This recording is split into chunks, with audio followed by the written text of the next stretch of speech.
Asambleísta César Ron.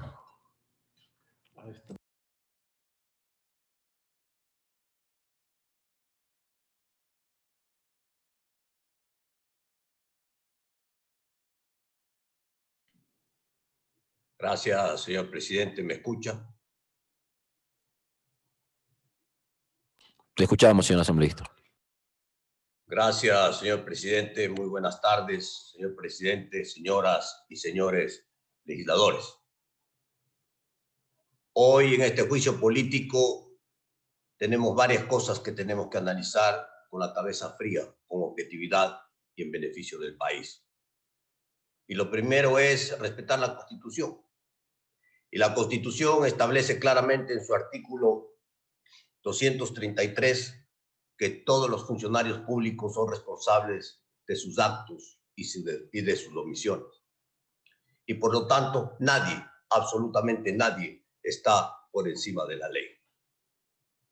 Los hechos de octubre pasado no pueden quedarse en octubre pasado, porque la política es dinámica, es cambiante, es actualizada. Y hoy, en octubre del 2020, noviembre del 2020, tenemos que hacer una nueva valoración política de los hechos y de delitos que se cometen en el Ecuador.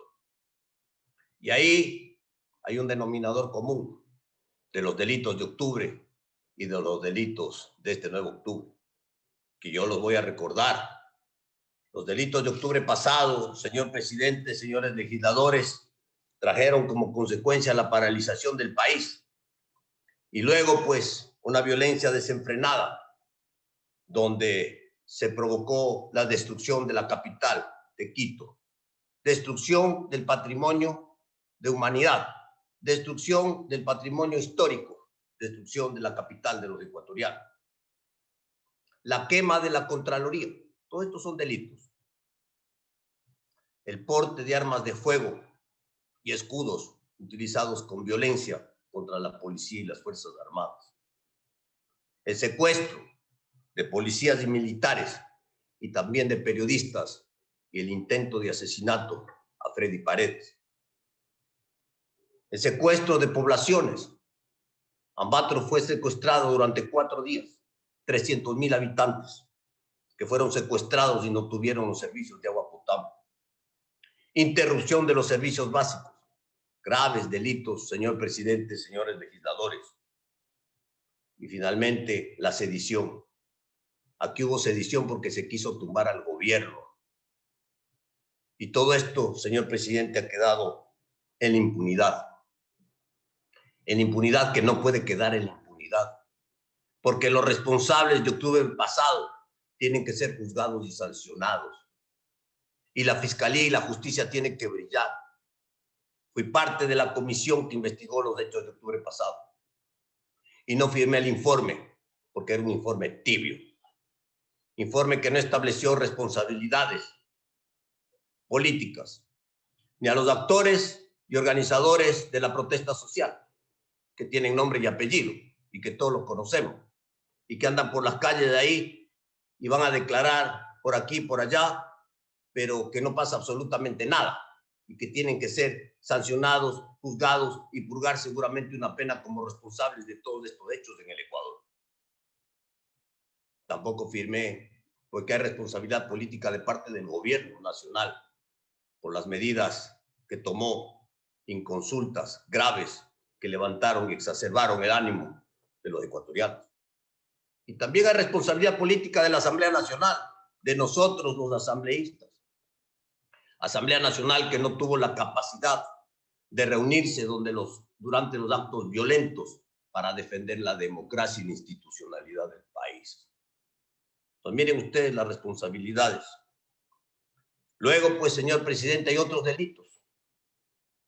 El delito de ataque a los centros de acogida que son centros de paz, donde por error o por omisión o por descuido o por cualquier otra razón, este sí es un delito grave. Ahí no se pueden echar bombas lacrimógenas. Peor en la noche cuando están descansando. Pero estos hechos que había que defenderlos, estos hechos que había que proteger a la ciudadanía, estos hechos que donde se tenían que respetar los derechos humanos de la mayoría de ecuatorianos que estaban en paz y que querían trabajar y que no podían trabajar, no pueden confundirse con la falta de respaldo a la policía y a las Fuerzas Armadas. Lo dije en octubre pasado y lo digo hoy y lo reitero. Nuestro total reconocimiento y respaldo a la policía y a las Fuerzas Armadas por su acción, por su prudencia, por su profesionalismo y por el respeto de los derechos humanos. Derechos humanos que por primera vez en el Ecuador son violentados por los violentos en contra de la fuerza pública. Y entonces se quedó la teoría y se quedó la defensa y se quedó la ley de los derechos humanos en el aire, porque no hay artículos para sancionar a los violentos, porque los derechos humanos generalmente es a favor de la sociedad civil que tiene que defenderse de la fuerza pública. Aquí fue al revés, fue la fuerza pública que tuvo que defenderse de los violentos que protestaban. Y entonces para mí, y lo voy a decir porque no tengo por qué no decirlo, el hecho de utilizar gases o bombas lacrimógenas caducadas quizás es un delito de menor cuantía, de menor valor, porque la fuerza pública y la policía tenía que echar mano a lo que tenía para defender la institucionalidad del país. Pero eso no puede de ninguna manera confundirnos de las responsabilidades que tiene un ministro de Estado.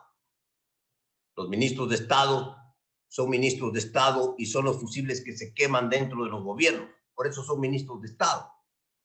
Por eso hay un orden jerárquico. Porque si no, pues, si no hubiera estos fusibles, el que tendría que quemarse es el presidente de la República. Y entonces se tiene que quemar el ministro de Estado y no el presidente de la República, porque se tiene que preservar la democracia. El gran deudor de todas estas jornadas es la justicia. Y ahora voy a analizar, señor presidente, señores legisladores, los delitos de ahora, de octubre del 2020, durante el año 2020. Hay otros delitos que son vergonzosos. El reparto de los hospitales. Reparto de hospitales que llega al toma y daca para conseguir votos en la Asamblea Nacional. Vergonzosos delitos que tienen que ser investigados y sancionados. Que partes están investigando, pero que no avanza la justicia como tendría que avanzar. Delitos bochornosos que llegan a la Asamblea Nacional con corrupción. Un delito de corrupción, donde hay muchos asambleístas involucrados, que también tienen que ser juzgados y sancionados, que no la van a sacar gratis. Entonces, miren ustedes, no es sencillo, no es fácil. No podemos decir de ninguna manera que yo no fui, que yo no vi, que yo no sé nada, que yo soy bueno. No, señor. No, señores asambleístas. Aquí hay responsabilidades y las responsabilidades son frente al país. Por eso hablaba yo de la valoración política. La valoración política no puede quedarse en unos hechos aislados de hace un año. La valoración política tiene que ser actualizada y sancionada, porque así manda la ley, porque este es un juicio político contra un alto funcionario del Estado que tiene que dar la cara y que lamentablemente al producirse la censura y destitución tendrá que dejar su cargo, porque ese es el fusible que tiene que quemarse justamente para preservar la institucionalidad y cumplir con la Constitución y la ley. No se puede mezclar en un juicio político donde se pretende introducir como que la Asamblea Nacional no respalda ni reconoce el trabajo de las Fuerzas Armadas, o como que la Asamblea Nacional no reconoce la defensa de Quito. Esa era una obligación hacerlo y debió hacerse con mayor firmeza, con mayor decisión y no permitir la destrucción de Quito, como se permitió hasta llegar a hechos gravísimos, como fue la quema de la Contraloría General del Estado. Nunca más. Esto no puede volver a ocurrir, porque si bien la defensa fue a ultranza, lamentablemente también creo que faltó decisión, que faltó firmeza, que faltó cojones para defender a Quito como tenía que haberse defendido.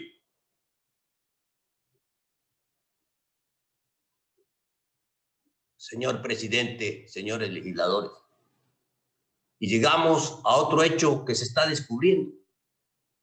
El tema de las inversiones del ISPOL. Y por el hecho de que se esté investigando, tendrá que investigarse hasta las últimas consecuencias, porque aquí no se puede tapar nada. Y no es que porque el alta funcionario de Estado inició las investigaciones, tiene que seguir investigando, porque si ella se va, entonces no hay quien investigue.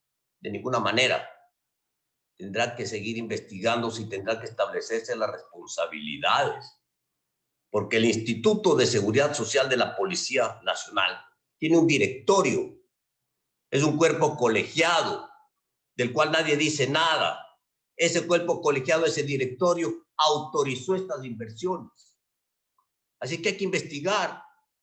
Y hay que investigar los órganos de control. ¿Por qué no controlaron? Porque si se estaba comprando papeles y bonos del Estado, ¿por qué no se hizo directamente? ¿Por qué se hizo a través de un intermediario financiero? ¿Por qué se va la luz? Aquí hay responsables, donde la justicia tiene que actuar y los responsables tienen que ir a la cárcel y la policía tiene que recuperar su dinero, su patrimonio, que es la plata que sirve para la jubilación de los oficiales y la tropa de la Policía Civil ecuatoriana. Estas cosas no pueden quedar en impunidad. Este factor común que hay entre estos delitos de octubre del pasado y octubre del 2020 tienen un denominador común: impunidad. Impunidad que ya estamos cansados los ecuatorianos. Impunidad que no puede continuar. Impunidad que tiene exacerbado al país y que no permite que en el Ecuador haya paz social. La paz social se construye con democracia, con justicia, con libertad. Y la justicia no brilla. Y por eso no hay paz social en el Ecuador. Y no hay paz social porque la seguridad sigue en manos de la delincuencia. Muy subida de tono. Muy subida de tono. Armada hasta los dientes. Felicito los recaudos que hace la policía de armas, de drogas, de bandas, de delincuencia. Pero la delincuencia está armada hasta los dientes. La Asamblea Nacional, mediante una resolución, planteó que las Fuerzas Armadas salgan a la calle a hacer control de armas para proteger a la ciudadanía, a sus ciudadanos, contra la delincuencia. ¿Justamente para qué? Para recoger las armas que están en la calle en manos de los delincuentes que hacen de las suyas. Situación que no se da hasta el día de hoy. Hay que poner límites. Hay que poner límites, porque si no, perdemos a una sociedad que vive en el libertinaje y que quiere hacer lo que le dé la gana. Señor presidente, señores legisladores, el incumplimiento de funciones está claramente determinado en el causal de juicio político y le corresponde a este pleno de la Asamblea Nacional sancionar al funcionario si ha incumplido con sus funciones. El informe de la Comisión de Fiscalización de la Asamblea Nacional, dentro del debido proceso de las pruebas de cargo y descargo, ha establecido que hay incumplimiento de funciones y por lo tanto recomienda la censura y destitución de la alta funcionaria del Estado, la señora ministra de Gobierno. El bloque de las 6 Madera de Guerrero no puede estar ajeno a esta triste realidad que vive el país, donde la corrupción ha llegado al pleno de la Asamblea Nacional. Y por lo tanto, ante la moción planteada por el asambleísta Roberto Gómez, nosotros votaremos por la censura y destitución de la ministra de Gobierno. Señor presidente, señoras y señores legisladores.